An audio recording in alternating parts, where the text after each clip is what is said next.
নমস্কার বন্ধুরা, আবার ফের চলে এসেছি টুসির ডেলি ব্লগ আজকের রান্নাঘরে। তো ভোলা মাছগুলোকে ভালো করে ভেজে নিচ্ছি।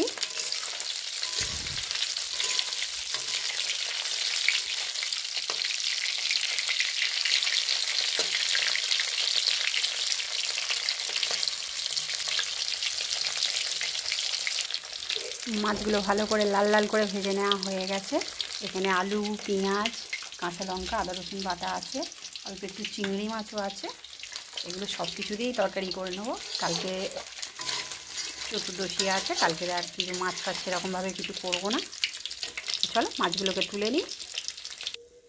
মাছগুলো ভালো করে লাল লাল করে ভাজা হয়ে গেছে। ওই একই তেলে দিয়ে দেবো পেঁয়াজ, কাঁচা লঙ্কা,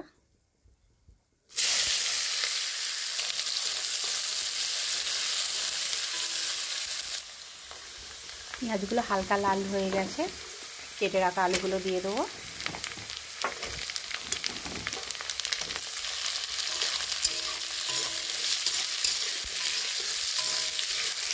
স্বাদ মতন নুন দেব।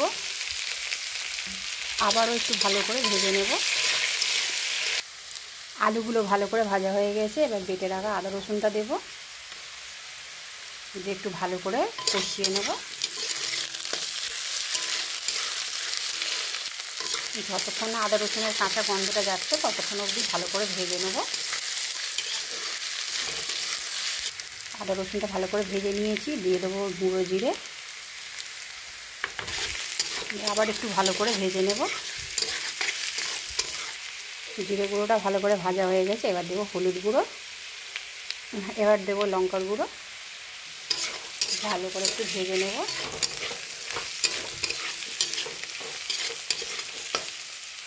এবারে অল্প করে একটু জল দেবো, দিয়ে ভালো করে কষিয়ে নেব।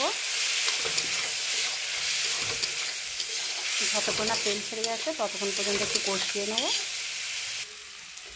ভালো করে কষানো হয়ে গেছে, তেলও ছেড়ে দিয়েছে দেখতে পাচ্ছেন। এবারে জল দিয়ে দেবো। এই জলেতেই হয়ে যাবে। ঝোলটা ভালো করে ফুটে গেছে। এবার ভেজে রাখা মাছগুলো দিয়ে দেবো।